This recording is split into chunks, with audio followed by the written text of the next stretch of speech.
Hey everybody, it's Jason Blaha here, and once again it is time to continue this very popular series, How to Spot a Real Natty.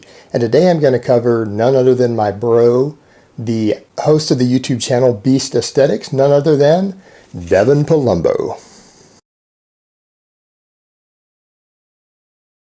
Now that first picture I showed was Devon after 11 years of training. He's weighing about 165 at 5'11". He earned his pro card shortly after that. That was a photo he was doing going into his contest, and he earned his Natty pro card. That took him 11 years to get there. Devon has now been training for 13 years. I don't want everyone to automatically assume they're going to reach what Devon does, because Devon is probably one of the most genetically gifted naturals I see out there. As far as the guys on YouTube go, who have YouTube channels, who claim to be Natty, who I think actually are Natty, he is very possibly the most genetically gifted one out there in terms of just insertions and things. The guy's pretty damn strong too. He recently did, after he won that pro card, he did a 2-year-long bulk. He has been bulking, slow, clean bulking for 2 years straight. He got up to 220, lost all of his abs and everything. He got his raw squat up to 500, his raw bench up to 340 at 220, and then he started cutting, and here's him at 200 pounds.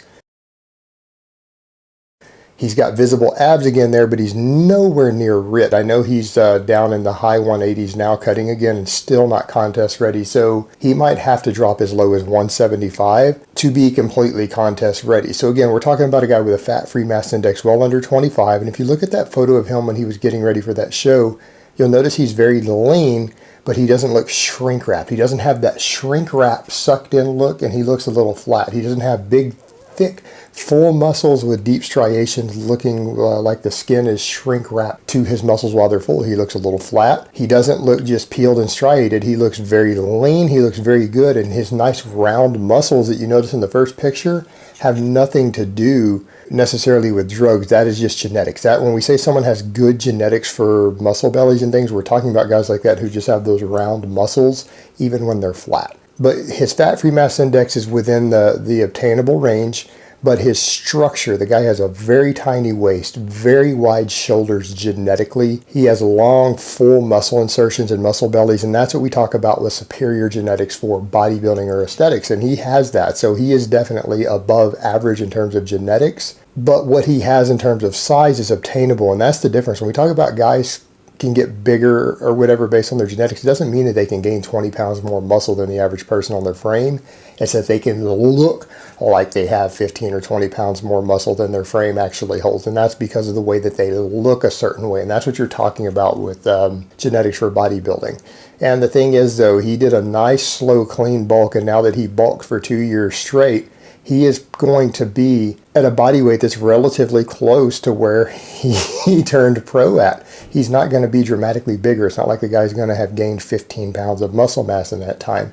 He really did all out to do his last final real big bulk to get as big as he can drug-free, and spent 2 full years clean bulking to try to get there. Got his strength up, went on some power training, and the guy's looking pretty good. And so how do you spot a real Natty, even someone who's genetically gifted like someone like Devon? Well, they follow intelligent training. They follow good training programs. They know not to bulk too fat. He spent 2 full years doing a clean bulk, and yeah, his body fat did go up, but he knew to take his time with it and be very slow. They know to focus upon strength and power. He's doing heavy squats, heavy deadlifts, heavy bench presses, overhead presses, rows. They know to focus on heavy progressive overload and just nice, slow, clean bulking to gain size and end up getting as big as they can possibly get. And in his case, he's done all of that for 13 years now. His fat-free mass index when he's at 10% or under body fat is still going to drop down to under 25. When he is ripped and contest ready, the guy looks fantastic, but he doesn't have that shrink-wrapped look while still being full and striated at the same time. If you look like you're shrink-wrapped while having full muscle bellies and deep striations through the muscles while they still appear round and full, that is indicative of drug use. It's drugs that cause that. It's not your level of leanness, not your level of conditioning. That is drugs. You don't see that with him. So for someone who wants to know what the routine looks like and the diet and everything looks like for someone who actually has probably reached the limits of what a drug-free lifter can do in terms of body composition and aesthetics, go check out Beast Aesthetics. And guys, if you enjoyed this video or my series, please don't forget to click the like button down below. It would be greatly appreciated.